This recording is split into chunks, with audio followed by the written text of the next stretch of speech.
Para sahabat, sekarang saya mau berbicara tentang perubahan diskursus wacana dari otonomi desa ke desa mandiri. Memang kalau pada masa Orde Baru, wacana resmi itu tidak pernah berbicara otonomi desa. Pada prakteknya, desa itu kan menjadi pemerintahan terendah di bawah camat. Jadi desa ini mengalami birokratisasi, mengalami negaranisasi, sehingga secara de facto itu tidak ada ruang untuk otonomi desa kecuali hal-hal yang sangat sepele, terutama swadaya dan gotong royong. Dulu pernah ada pembicaraan begini, bahwa desa itu punya banyak kewajiban, tapi tidak punya kewenangan. Lebih banyak mengurus, tapi tidak mengatur. Sebaliknya, negara juga lebih banyak mengatur daripada mengurus desa.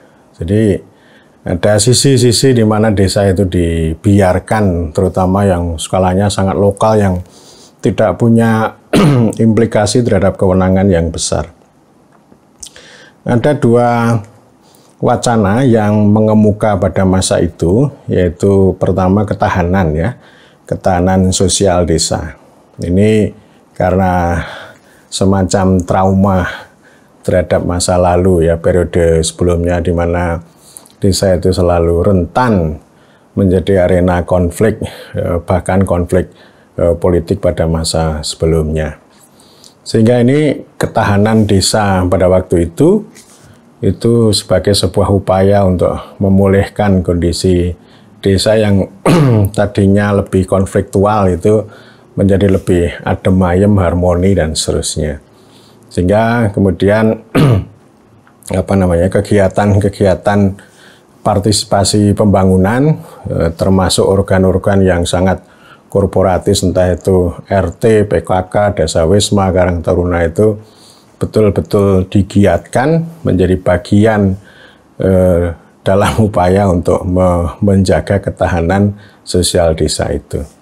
Demikian juga dengan gotong royong atau swadaya yang tadi sudah saya bicarakan. Selain itu menjadi ranah yang betul-betul otonom bagi desa, sekaligus juga dimobilisasi untuk menjaga ketahanan sosial. Kemudian yang kedua, yang lebih mengemuka adalah desa swasembada.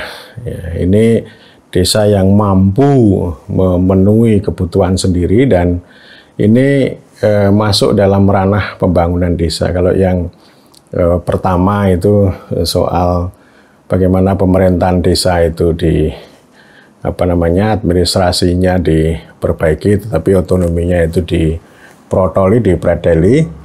Sementara kalau diskursus tentang desa swasembada ini masuk dalam ranah pembangunan desa. Pembangunan desa itu artinya modernisasi. Jadi desa dimodernisasi, dimajukan, dibangun supaya mengalami perubahan dari swadaya, swakarsa, kemudian swakarya, ya, bisa berkarya sendiri maksudnya. Kemudian yang ketiga swasembada. Dan swasembada ini juga dikaitkan dengan program revolusi hijau untuk mencapai swasembada beras. Karena desa bagaimanapun juga menjadi basis bagi pertanian. Dan pada tahun 80-an itu relatif berhasil begitu. Swasembada beras juga berhasil, dan kemudian sejumlah desa dimulai dari Jawa Tengah itu dirayakan menjadi desa swasembada. Ya. Jadi banyak sekali desa di Jawa Tengah, termasuk waktu itu desa-desa di Kecamatan Delanggu, Kabupaten Klaten ini dinobatkan sebagai desa swasembada. Jadi itu menjadi tujuan terakhir, ya, tujuan pamungkas itu pembangunan desa. Meskipun demikian, yang namanya desa swasembada itu kan itu rancangan teknokratik, ukuran-ukurannya sangat teknokratik, sehingga ketika tahun 93 IDT Impres Desa Tertinggal itu dimulai, itu ternyata punya metodologi sendiri, punya pengukuran sendiri yang banyak desa-desa yang sudah punya predikat desa swasembada itu ketika diukur dengan metodologi IDT itu ternyata masuk dalam kategori desa tertinggal. Jadi ini kan sebenarnya cuma permainan metodologi saja, tapi faktanya kan nanti dulu ya, faktanya nanti dulu.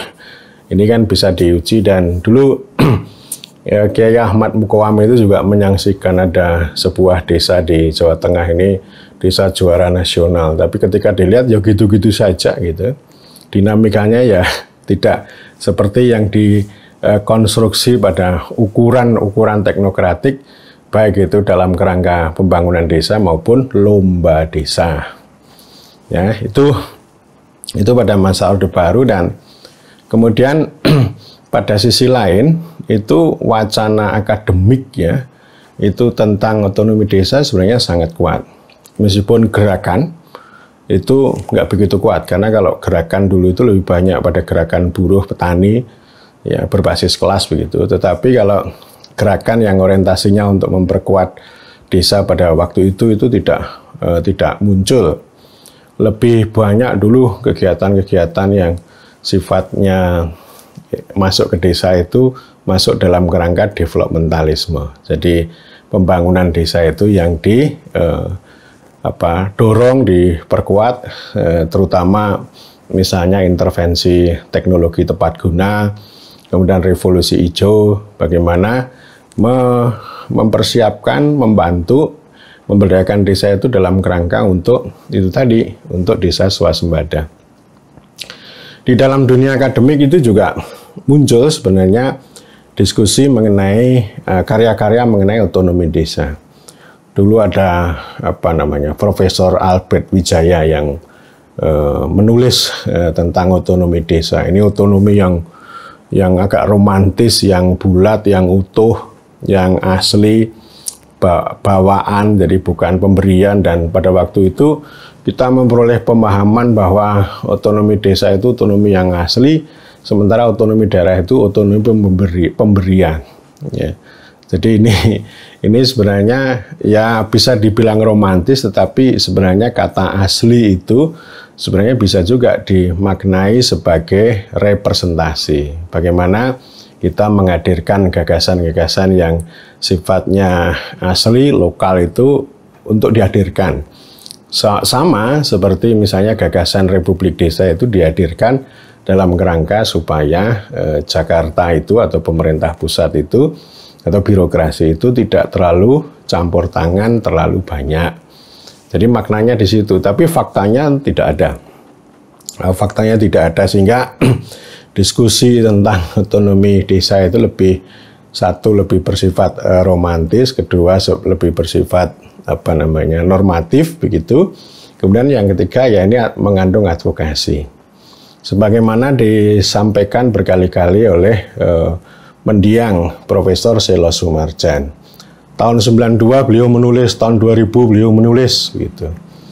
Jadi intinya otonomi itu ya sebenarnya beliau hadirkan karena beliau banyak berperan besar ketika merancang otonomi desa dan demokrasi desa di daerah istimewa Yogyakarta pada periode 1946 sampai 1948 ketika beliau menjadi sekretaris pribadi Sultan Hamengkubuwono ke-9. Jadi poin yang saya tangkap begitu dari apa yang disampaikan oleh Profesor Selo Soemardjan itu, entah itu Undang-Undang 579 maupun kebijakan itu memang bertentangan ya, bertentangan dengan semangat otonomi desa, dan beliau selalu menunjuk bahwa sikap pemerintah sikap politik pemerintah tidak pernah jelas terhadap otonomi desa.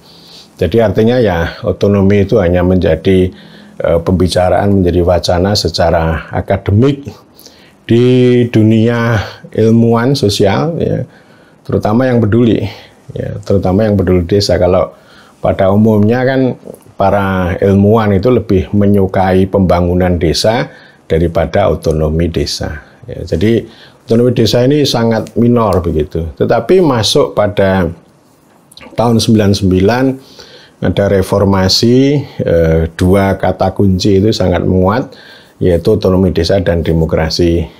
Desa itu menjadi menguat dan suara-suara ya tahun 2000-2001 itu para kepala desa sudah mulai menyuarakan tentang otonomi desa.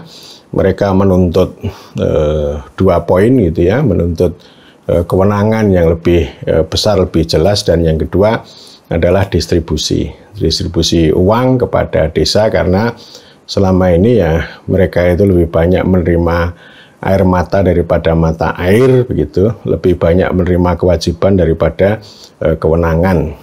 Dan mereka juga sering mengatakan bahwa kami ini lebih banyak menjadi ujung tombak sekaligus ujung tombok. Apa yang digunakan untuk tombok?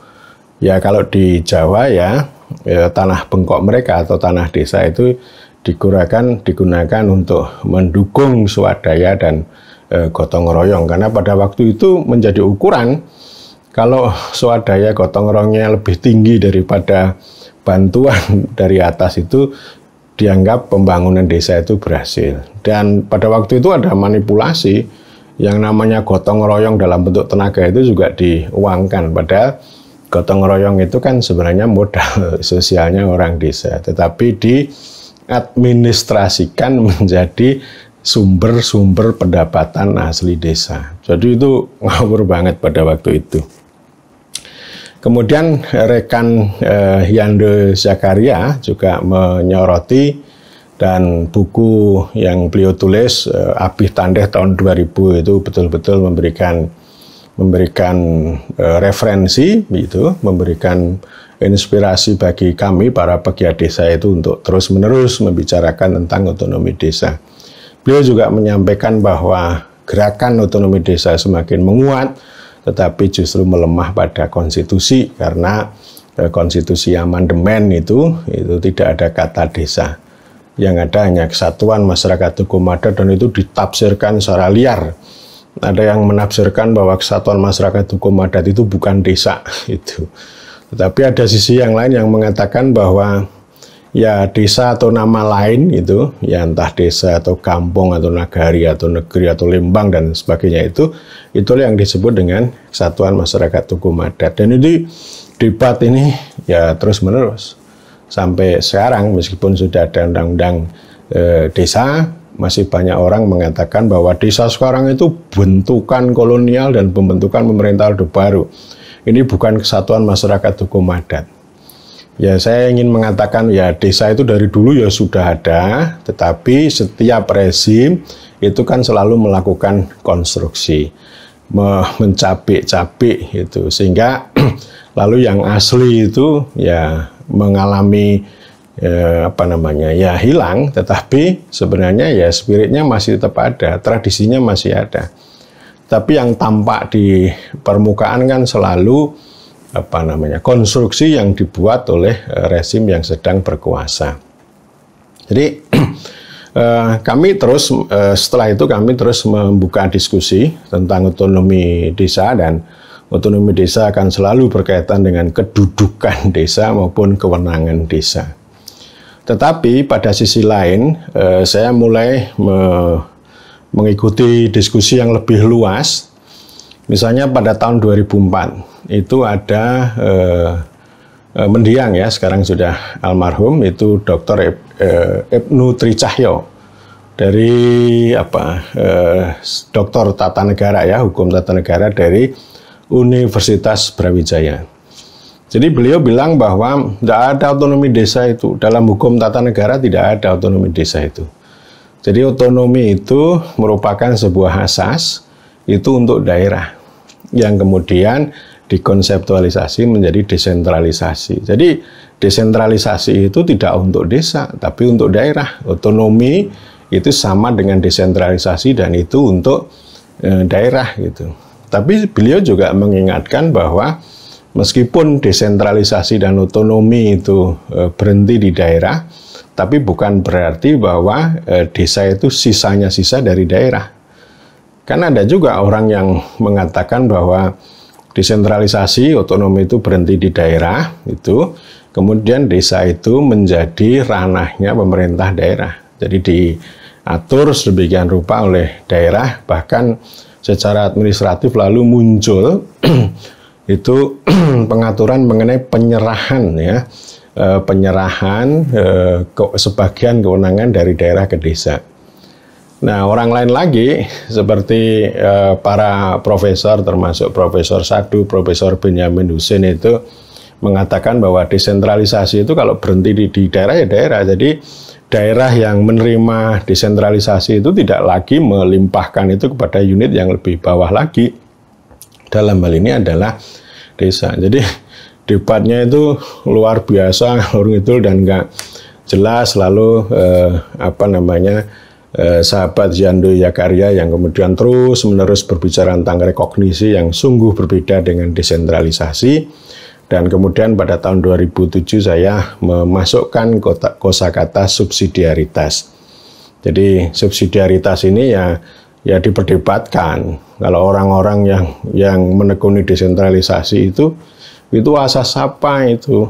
Ya, itu dalam literatur desentralisasi ada di mana gitu? Itu teori apa? Ya saya mengatakan ya kita kan bisa buat sendiri. Dengan pengalaman itu kan kita bisa buat gitu. Artinya kan ini artinya begini, bahwa urusan-urusan atau masalah-masalah yang lokal itu diselesaikan oleh unit yang lokal. Jadi tidak perlu dibawa naik ke atas. Jadi lebih baik pengambilan keputusan penyelesaian masalah itu dilakukan oleh organisasi yang paling dekat dengan komunitas itu. Dalam hal ini adalah desa. Jadi prinsipnya begitu. Jadi rekognisi itu sifatnya mengakui, menghormati. Kemudian kalau subsidiaritas itu memastikan kewenangan lokal. Kalau menurut bahasa Resi Cipto ini disebut sebagai otorisasi. Jadi kalau yang pertama rekognisi, subsidiaritas menurut dia itu adalah namanya ini ya, namanya penetapan kewenangan atau otorisasi itu. Jadi itu prinsip yang kemudian kita pakai gitu, kita pakai di dalam Undang-Undang Desa. Meskipun demikian banyak sekali orang yang menentang itu, teorinya nggak benar, itu nggak sesuai dengan hukum tata negara. Saya cuma mengatakan bahwa tidak ada kebenaran tunggal. Jadi saya lebih percaya pada pandangan realis bahwa ini faktanya seperti ini gitu ya. Faktanya desa itu ya seperti itulah, kita tahu. Lalu kemudian kita butuhkan sikap politik. Ya, jadi itulah yang disebut keyakinan. Kalau kebenaran itu bisa diperdebatkan. Kalau keyakinannya ya didasarkan pada kenyataan, kemudian bagaimana aspirasi lokal gitu, aspirasi dari desa, dan kemudian kita itu ilmuwan itu kan mencari jalan, ya, bukan menutup jalan. Kalau orang masih berdebat tentang kedudukan desa sana sini itu kan artinya menutup jalan. Itu sama dengan kebenaran, kejahatan yang dibungkus dengan kebenaran. Tapi kalau saya prinsipnya ya kita cari jalan lah gitu. Kita tidak melawan konstitusi, tapi kita bagaimana memahami konstitusi itu sehingga relevan dengan dunia nyata. Jadi orang-orang memahami konstitusi secara dogmatis, meskipun dogmatis, tapi ada juga aliran yang tadi. Ada aliran yang mengatakan bahwa kesatuan masyarakat hukum adat itu bukan desa, tapi juga ada yang mengatakan bahwa ya desa atau nama lain itulah yang disebut dengan kesatuan masyarakat hukum adat. Jadi debatnya ya begitu, dan saya tidak percaya pada kebenaran tunggal. Jadi artinya kami realis gitu ya. Realis itu kan seni kemungkinan ya. Kalau dogmatis ya begitu. Akhirnya ya orang hanya berpegang teguh pada dogma itu, tetapi itu malah justru menghambat perubahan. Dan itu terus suara-suara dogmatis itu akan selalu menutup jalan dan mengatakan bahwa undang-undang desa itu inkonstitusional ya. Itu dogma itu. Di Republik ini hanya ada segelintir orang yang berbicara tentang inkonstitusional. Satu Jenderal Soeharto, dan kedua ada Profesor Administrasi Negoro gitu. Jadi ini dua orang ini satu level ini ya, satu level yang terlalu dogmatis menggunakan konstitusi itu sebagai mantra, spell of power, mantra kekuasaan untuk menuding orang lain yang tidak sesuai dengan apa yang dia pikirkan, gitu. Dan karena itu ini diskusi mengenai otonomi desa ini kan menjadi hilang. Karena tadi ya, otonomi itu sama dengan desentralisasi, itu biarkan menjadi milik daerah gitu. Lalu muncul berkembang sejak tahun 2004 terus menerus berkembang, dan tahun 2008 itu ada banyak diskusi mengenai desa mandiri atau kemandirian desa. Ada gerakan desa membangun begitu ya. Kemudian pada waktu itu saya punya 3 hal gitu ya, kemandirian, kesendirian, dan kedirian gitu ya. Kemandirian itu berbeda dengan kesendirian gitu. Kalau sendiri itu ya desa itu diisolasi, dibiarkan mengurus dirinya sendiri gitu, tanpa kehadiran negara. Tapi kalau kedirian, ya kedirian itu artinya nggak mau diatur dan tidak mau mengatur, autarkis gitu ya, autarkis. Jadi nggak mau berhubungan dengan dunia luar, dan banyak orang yang menutup diri bahwa ini milik kami gitu. Jadi Anda nggak boleh masuk gitu. Ada banyak tempat yang tidak mau membangun jalan misalnya. Nanti kalau jalannya bagus akan dimasuki orang asing, orang lain gitu. Itu namanya kedirian. Jadi egonya itu sangat kuat. Jadi ini berkembang, dan kemudian konsep mandiri itu dipakai ya, dalam undang-undang desa. Jadi undang-undang desa itu tidak mengenal otonomi desa, tetapi yang dikenal adalah mandiri ya. Jadi di dalam misinya negara itu melindungi, memberdayakan desa supaya menjadi desa yang kuat, maju, mandiri ya, mandiri dan demokratis. Itu sebagai landasan yang kokoh untuk kesejahteraan dan keadilan ya. Dan undang-undang tentu tidak menjabarkan secara detail dan eksplisit apa yang disebut dengan mandiri gitu, desa mandiri. Apakah desa mandiri itu sesuai dengan otonomi gitu. Dan karena tidak eksplisit, lalu orang itu kan punya tafsir sendiri-sendiri ya. Pertanyaannya, bagaimana orang itu memahami otonomi desa? Yang pertama, orang pada umumnya memahami mandiri itu artinya sendiri. Sendiri itu lebih ekstrem lagi, automane. Jadi desa itu harus punya pendapatan sendiri, membiayai sendiri. Kalau desa memperoleh dana desa itu artinya desa itu tergantung pada negara.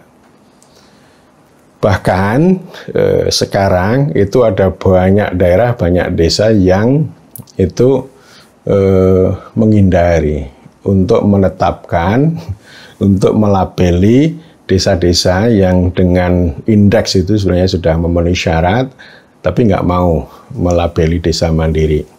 Angkanya sudah 0,8 sekian gitu ya, tetapi nggak mau. Kenapa? Nanti kalau kami mandiri nanti nggak dapat dana desa gitu. Terus saya mengatakan bahwa ya mungkin itu bisa terjadi karena teknokrat itu apapun bisa dibuat. Tetapi pada prinsipnya bahwa dana desa itu ya, itu adalah kehadiran negara. Negara hadir melakukan distribusi, dan itu untuk keadilan bagi desa. Dan memang nanti itu dana desa itu kan diharapkan sebagai energi kinetik, menjadi energi yang itu barang kecil gitu, tapi bisa menjadi kekuatan pendorong untuk menjadi kekuatan yang lebih besar gitu. Memang tidak sepenuhnya, tidak seluruh kepentingan desa itu bisa dibiayai dengan dana desa yang kecil itu. Saya pernah mengatakan bahwa dana desa itu ibarat menggarami air laut, tapi masih mending gitu. Dan karena itu kan penting untuk dipilah gitu. Kebutuhan apa, kepentingan apa yang dibiayai dengan dana desa dan yang bukan. Saya kan menegaskan bahwa dana desa itu ya itu ikutan, itu distribusi yang mengikuti rekognisi dan subsidiaritas, lalu untuk membiayai kepentingan masyarakat setempat. Kalau kepentingan warga ya jangan dibiayai dengan dana desa. Jangan kemudian apapun masalahnya, apapun kepentingan orang desa itu dana desa biayanya. Nggak bisa begitu, ya. Karena kan kepentingan warga, entah itu sekolah, kesehatan, orang mau bekerja, orang mau berusaha, itu kan itu ada di mana-mana. Tidak hanya di desa, orang kota juga begitu. Masa nanti orang kota akan dibiayai dengan dana kota gitu ya. Semuanya akan begitu kan nggak bisa gitu. Ya, jadi orang-orang yang hidup di kelurahan itu, di kota itu kan nggak ada namanya dibiayai dengan dana kelurahan. Tapi ada sumber yang lain ya. Jadi kita harus memilah antara kewenangan yang untuk kepentingan masyarakat setempat dan untuk kepentingan warga. Jadi desa itu orientasinya untuk kepentingan masyarakat setempat. Jadi ini sendiri ini fatal. Makna sendiri ini fatal. Jadi itu bisa bermakna cuci tangan ya, atau mengisolasi yang sudah saya katakan sebelumnya gitu. Kemudian yang kedua, ini apa namanya?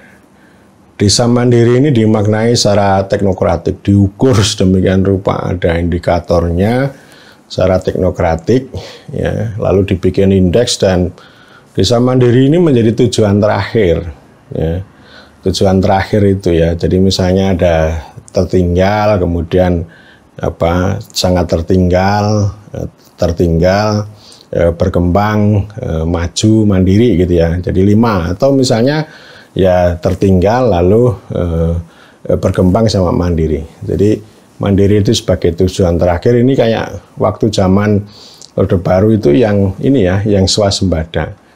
Itu para sahabat itu namanya mereduksi ya. Jadi kalau dia ditempatkan sebagai tujuan yang terakhir, tujuan yang paling tinggi itu itu namanya mereduksi, karena tujuan untuk apa namanya desa itu tidak hanya mandiri tetapi juga kuat maju gitu ya, kuat maju dan demokratis. Jadi ini ukuran ini harus dilihat juga gitu. Dan saya memang tidak terlalu begitu yakin ya dengan ukuran-ukuran yang sangat teknokratik itu. Itu hanya berfungsi untuk kesan pertama dan kesan terakhir. Ya, kesan pertama ya udahlah pertama tapi sekaligus juga terakhir, tetapi itu tidak bisa digunakan untuk menggambarkan kondisi yang sebenarnya, kondisi yang senyatanya. Di dalam pengukuran itu juga memunculkan ini ya, indikator yang sebenarnya nggak ada kaitannya dengan desa. Misalnya fasilitas untuk kesehatan dan pendidikan. Jadi kalau desa itu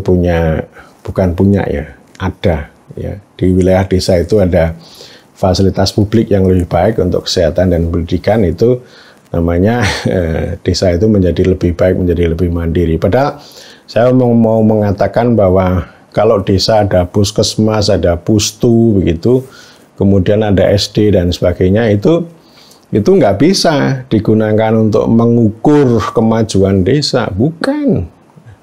Ya, itu urusan warga negara. Jadi itu prestasinya itu ya ukurannya bisa ukuran pemerintah daerah atau pemerintah pusat. Jadi kalau pemerintah itu tidak bisa mendistribusikan fasilitas publik, ya, fasilitas publik itu macam-macam. Fasilitas publik untuk kepentingan warga, maka itu yang rendah, yang prestasinya rendah ya pemerintah itu. Jadi jangan dibilang bahwa karena desa itu nggak ada fasilitas publik atau fasilitas publiknya terbatas, lalu nanti desanya itu diukur rendah. Bukan begitu, bro. Bukan begitu kan? Ya. Jadi ini beda sekali. Jadi jangan memasukkan poin-poin atau ukuran yang itu sebenarnya bukan urusan desa, tapi dipindahkan menjadi ukuran desa gitu. Ya, itu kan kelihatan sekali kalau nanti semuanya akan dibebankan pada desa. Jadi sebenarnya itu bisa dilihat dari kinerja pemerintah kalau fasilitas publik yang ada di desa itu tidak memadai gitu ya. Ya, jadi ya ukuran-ukuran sama ukuran data indeks itu yaitu hanya untuk kesan pertama dan terakhir. Tapi sayangnya untuk tujuan angka itu, indeks itu luar biasa. Energinya luar biasa untuk mengumpulkan data itu. Saya nggak tahu berapa biaya, paling tidak dari dana desa itu digunakan di situ berapa, dan saya nggak mau tahu gitu ya, berapa jumlahnya. Tetapi yang saya pedulikan bahwa ya itu membiayai hal-hal yang tidak terlalu penting ya. Jadi artinya data untuk itu kan data itu. Lalu orang dimobilisasi untuk pengumpulan data. Nanti data itu untuk SDGs, jadi ada surat yang diberikan untuk gubernur, untuk bupati, kepala desa, harus pemutakhiran data gitu ya. Nanti luar biasa. Ya pemerintah desa dikerahkan, terus kemudian kalau nggak mengerjakan nanti kena ancaman, lalu ada relawan, ada satgas untuk mengumpulkan itu. Kemudian pendamping desa juga dikerahkan untuk itu. Jadi tugas utama pendamping desa adalah pengumpul dan pengepul data. Ya, lalu datanya itu nanti diotak-atik, itu akan dimakan oleh para pemburu data. Yang paling untung dari itu siapa? Coba mikir gitu ya. Dengan mengumpulkan data itu apakah betul ya, rakyat atau masyarakat yang didata itu berubah hidupnya. Itu kan untuk menjaga kesan itu tadi ya, kesan misalnya provinsi A itu yang mandiri sekian, yang maju sekian, itu kan untuk itu saja. Itu namanya untuk sensasi, kayak apa namanya, rating itu loh. Rating itu kan untuk sensasi aja, selebihnya enggak. Sensasi itu sama dengan pertunjukan ya. Jadi laporan. Jadi saya berharap presiden tidak terlalu percaya pada laporan tumpukan itu, karena beliau kan punya tradisi untuk melakukan belusukan, melihat kondisi senyatanya di lapangan, bukan pada laporan angka-angka itu ya. Ya itu penting tapi hanya kecil ya, hanya kecil. Yang lebih penting itu ya kenyataan senyatanya di lapangan. Jadi katakanlah begini, kalau satu tahun pertama orang desa itu didata selengkap-lengkapnya, seluruh anggota keluarga didata itu, lalu kita lihat 2 tahun berikutnya, 3 tahun berikutnya, 4 tahun berikutnya, apa dampak pendataan itu terhadap keluarga itu ya. Jadi sekali lagi ini desa mandiri ini hanya sebatas label, hanya sebatas angka, hanya sebatas indeks, hanya sebatas indikator ya. Tapi soal kenyataannya memang harus kita lihat. Dan oleh karena itu saya ingin mengatakan memang swasembada itu penting. Jadi ya, kemampuan ya, desa untuk menghasilkan itu penting ya. Tetapi bukan berarti bahwa itu semuanya akan ditunjukkan dengan angka-angka yang mereduksi itu ya. Saya ingin mengatakan bahwa mandiri itu konsep emansipasi. Pada dasarnya emansipasi itu. Ya, kalau negara memberikan rekognisi, memberikan otoritas, memberikan distribusi, kemudian desa punya apa namanya, menjadi subjek, ya, menjadi pendekatan untuk pembangunan, itu nanti akan tumbuh berkembang. Di sana akan muncul prakarsa, akan muncul hal-hal yang sangat baik, yang intinya emansipasi itu artinya desa itu bukan orang lain, ya, desa itu bukan lian, desa itu bukan diades, ya, tapi dia itu sebagai entitas, sebagai komunitas warga yang menjadi subjek, bukan hanya objek penerima manfaat, tetapi subjek pemberi manfaat, baik itu untuk kepentingan masyarakat setempat maupun memberikan sumbangan bagi Republik.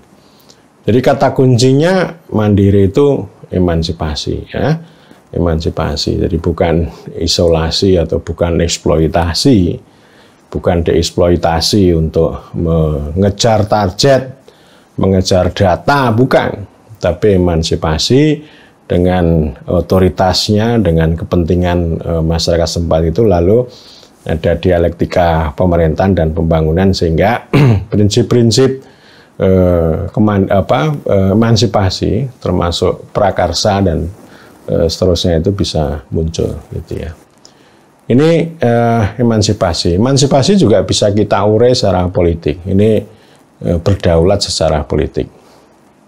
Desa itu berdaulat secara politik. Artinya apa? Mengambil keputusan sendiri sesuai dengan kewenangannya. Karena itu kewenangan itu menjadi kunci masuk. Sampai sekarang amburadul, mawut kewenangan itu. Ya, artinya apa? Lalu uang itu ya sekedar proyek. Dana desa lalu menjadi proyek, bukan sebagai ikutan dari otoritas. Ya. Karena pada prinsipnya sebenarnya kan uang itu mengikuti otoritas. Karena otoritas itu nanti akan berguna bagi orang banyak. Dengan prinsip subsidiaritas tadi, dengan otoritas, maka urusan-urusan lokal, masalah-masalah lokal itu bisa diputuskan dan bisa diselesaikan secara lokal, secara lebih cepat dan lebih tepat. Gitu. Jadi kata kuncinya tadi ya, otoritas. Kewenangan itu adalah kekuasaan yang dilembagakan. Kekuasaan itu hal yang biasa. Ya. Setiap elit, termasuk kepala desa, pasti punya kekuasaan dan itu manusiawi. Orang yang pengen kekuasaan, orang yang berkuasa itu di mana-mana begitu. Jadi kita ini selama ini punya pandangan bahwa elit itu jelek gitu. Waduh, bahaya itu. Ya, jadi kekuasaan itu kan kita kanalisasi, kita institusionalisasi menjadi kewenangan. Jadi kekuasaan itu disalurkan menjadi kewenangan. Kewenangan itu akan terkait dengan pengambilan keputusan dan penyelesaian terhadap hajat hidup orang banyak. Jadi kekuasaannya jangan kemudian dipotong-potong, kemudian dicurigai gitu. Kalau nanti dicurigai, orang itu akan gagal menyalurkan kekuasaan menjadi kewenangan. Setelah kewenangan akan melahirkan kekuatan. Setelah kekuatan akan melahirkan kewajiban. Kewajiban apa ya? Kewajiban terhadap orang banyak. Nah, kalau kemudian kewenangannya dipotong dengan teknokrasi, administrasi, dan aplikasi, maka ya ini kekuasaannya itu dipotong dengan itu, maka kewenangannya akan hilang. Nanti ujungnya hanya akuntabilitas. Jadi kanalisasi dari kewenangan ya, dari kekuasaan menjadi kewenangan, kekuatan dan kewajiban itu itu lemah. Yang terjadi nanti hanya kewajiban dan tanggung jawab. Tapi kekuatan sama kewenangannya hilang. Ya, sehingga kalau ini dipotong dengan target, dengan indikator, dengan aturan, dengan administrasi, maka yang terjadi adalah kewajiban. Dan kewajiban yang terpenting menurut cara teknokrasi, cara birokrasi ini, itu adalah kewajiban melaporkan. Bukan kewajiban yang hakiki kepada rakyat, kepada masyarakat setempat. Itu hanya laporan, termasuk store data. Ya. Jadi itu kembali lagi, kalau caranya dengan teknokratisasi, dengan subordinasi, dengan birokratisasi, dengan proyek dan seterusnya itu tidak akan terwujud desa mandiri. Itu kata Triyono Budisasongko di video saya sebelumnya. Itu desa itu menjadi ketibal. Itu hanya mengejar target. Jadi itu kontradiksi lagi itu. Artinya ini mau mengejar desa mandiri itu paling tidak di indeks itulah ya. Di target indeks itu kan ada desa mandiri gitu. Tetapi caranya gitu ya. Caranya yang teknokratik. Jadi ini sama-sama teknokratik tapi saling membunuh. Cita-citanya tujuannya desa mandiri, tetapi caranya adalah membunuh prakarsa, membunuh kemandirian. Jadi lebih banyak target. Jadi nggak ada emansipasi di situ, nggak ada emansipasi. Kalau kita ngomong kemandirian itu hakikinya adalah emansipasi. Emansipasi kan? Ya. Ngerti nggak emansipasi? Ya. Ya itu kayak emansipasi R.A. Kartini itu loh. Jadi perempuan itu tidak hanya menjadi konco wingking, tidak hanya menjadi sisanya sisa gitu ya. Tapi harus hadir di depan. Harus menjadi subjek lah. Jadi intinya emansipasi itu memindah dari objek, dari target itu menjadi subjek gitu. Jadi harus ada di depan. Ya, itu persamaan hak, persamaan peran begitu. Menjadi bukan orang lain gitu ya, tapi ya orang kita sendiri gitu. Jadi ini bukan hubungan antara antara pihak pertama dan pihak kedua gitu ya. Jadi desa itu bukan pihak kedua, tapi dia pihak satu gitu. Nah, ini penalarannya itu kan begitu sekarang ini. Jadi dengan target-target itu, entah SDGs dan teman-temannya termasuk data lalu indeks itu kontradiksinya luar biasa. Pengen mencapai desa mandiri, tapi pendekatannya bukan emansipasi, tetapi apa? Eksploitasi, ya, dengan teknokrasi. Pokoknya teman-temannya itu. Ya, jadi itu kenapa saya mengomong lalu berdaulat secara politik. Kemudian yang ketiga, kita bisa maknai yang kecil-kecil ya prakarsa lah.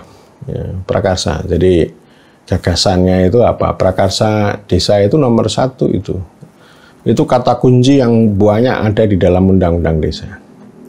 Jadi prakarsa-prakarsa desa ini yang harus tumbuh gitu. Sehingga kan saya sering mendorong, ayo punya prakarsa. Saya mendorong kepala desa, ayo saya mau jadi desa Minapadi misalnya. Misalnya begitu, itu contoh.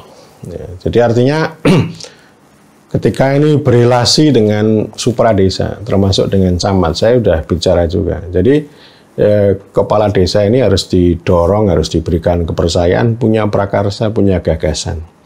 Dan gagasan ini memang sudah menjadi denyut kehidupan, sudah dibicarakan dalam musyawarah desa, lalu diadvokasi, dihadirkan ke atas. Yang kira-kira perlu memperoleh dukungan ya, itu ya. Lalu camat kan mengatakan, oke, ini ide yang sangat bagus, ayo kita diskusikan dan kita perjuangkan, misalnya begitu. Jadi kalau kita mengikuti mengikuti aturan dari atas yang bukan emansipasi tapi eksploitasi, birokratisasi dan teknokratisasi, maka ide-ide itu tumpul. Wah, ini nggak sesuai nih gitu, nggak sesuai dengan prioritas gitu. Misalnya ya. Itu sama dengan kalau pertanyaan desa itu boleh nggak sih bangun kantor desa? Oh, itu luar biasa itu. Ada satu pihak yang mengatakan boleh, gitu, boleh. Ada orang yang lain mengatakan oh tidak boleh. Lalu pihak yang ketiga mengatakan oh itu tidak sesuai prioritas, gitu. Lalu pusing. Padahal desa itu butuh kantor desa, butuh balai desa. Dengan balai desa itu akan berbicara tentang kebaikan bagi orang desa itu. Itu kan repot itu. Lalu saya mengatakan bisa, tapi agak ruwet. Menurut undang-undang desa itu bisa, karena itu kepentingan desa setempat itu ya. Jadi entah dananya dari mana, entah dari ADD atau dari dana desa, kan sebenarnya dana itu sudah menjadi hak, otoritas, kewajiban dan tanggung jawab desa. Jadi artinya kalau desa nggak punya kantor desa, ya bikin dong pakai itu. Ya itu menurut undang-undang desa begitu gitu. Tapi karena ada aturan-aturan yang sangat memuakkan itu, lalu orang itu harus berputar. Ya, pertama ini harus betul-betul ada semacam analisis kebutuhan bahwa ini dibutuhkan. Satu, ya ada alasan gitu. Itu namanya teknokrasi itu. Yang kedua itu diputuskan oleh musyawarah desa. Ya. Dua ya, yang ketiga itu disetujui oleh bupati. Ya. Jadi artinya meskipun itu tidak prioritas itu artinya kan standar teknokrasi. Itu boleh yang bukan prioritas itu, tapi dengan 3 hal tadi. Nah, bupati tergantung ini, tergantung pada bupati juga. Gitu. Nah, camat itu menjembatani kan. Jadi kalau ada desa yang pengen mendirikan kantor desa ya jangan langsung dibunuh, diperjuangkan. Ya, dengan 3 poin tadi, ya, cari solusi ya. Ya, jadi ada kesenjangan antara kepentingan lokal dengan aturan yang memuakkan itu, maka perlu seni kemungkinan mencari solusi begitu. Sama dengan kami pada waktu menyusun undang-undang desa ini kan itu ya. Jadi bukan menutup jalan, tapi harus membuka jalan. Ya. Itu prakarsa itu penting itu. Prakarsa itu bisa macam-macam ya. Dan saya selalu mendorong setiap kepala desa, saya ketemu kepala desa, prakarsa itu nomor 1. Ya. Tumbuhkan prakarsa itu, yang itu sesuai dengan denyut kehidupan, dibicarakan lalu dihadirkan di sana. Itu yang ketiga. Kemudian yang keempat, saya memahami itu ya antara desa kuat yang sudah saya bicarakan pada video sebelumnya sama desa mandiri itu dua sisi mata uang.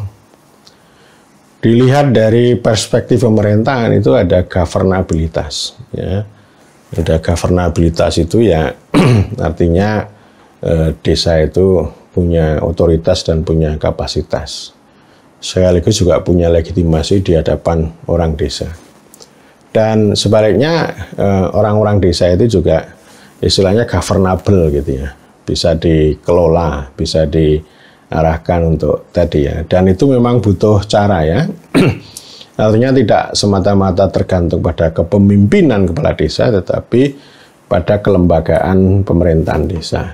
Jadi ada kepala desa, ada BPD, ada musyawarah desa, yang itu kalau itu dijalankan pasti akan menumbuhkan governabilitas. Jadi kewenangannya jalan, kewenangan untuk mengambil keputusan, untuk mengatasi masalah-masalah lokal gitu ya.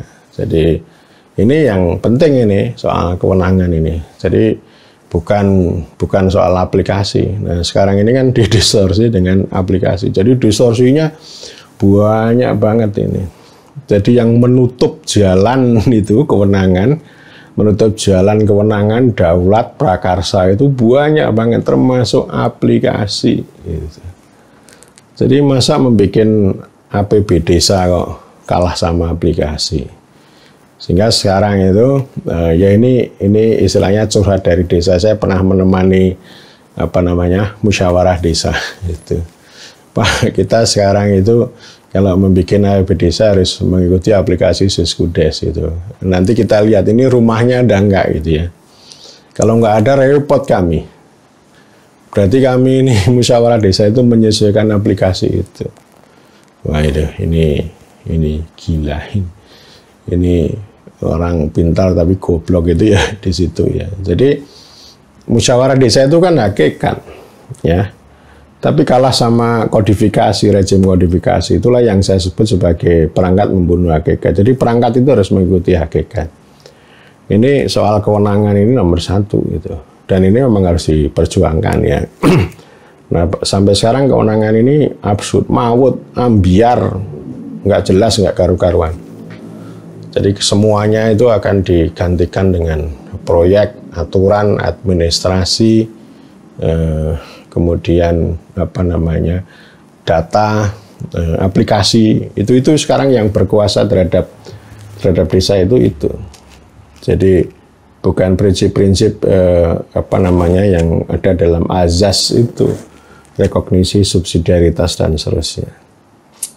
Jadi distorsinya luar biasa di situ. Tapi ya oke, kalau begitu ya kita siasati saja. Jadi saya sering mengatakan bahwa yang datang dari atas itu tidak usah dilaksanakan dengan hormat dan martabat, tapi cukup dengan siasat. Ya. Akhirnya begitu ya. Ini ibarat sebenarnya desa itu diberikan jalan yang lapang gitu ya, meskipun tujuannya jauh gitu ya, tapi jalannya lapang begitu. Tapi dalam pelaksanaan ini dibelokkan ya ke jalan yang sempit, yang berliku, yang berkelok gitu, jelek lagi. Oleh karena itu ini hanya para pemimpin lokal yang nekat ya, yang nekat dan bersiasat, punya solusi ya di tengah kesenjangan antara kepentingan lokal dan kehendak aturan itu seni kemungkinan. Itu namanya politik itu begitu ya. Siasat politik atau politik siasat itu mencari kemungkinan di antara dua hal yang berbeda.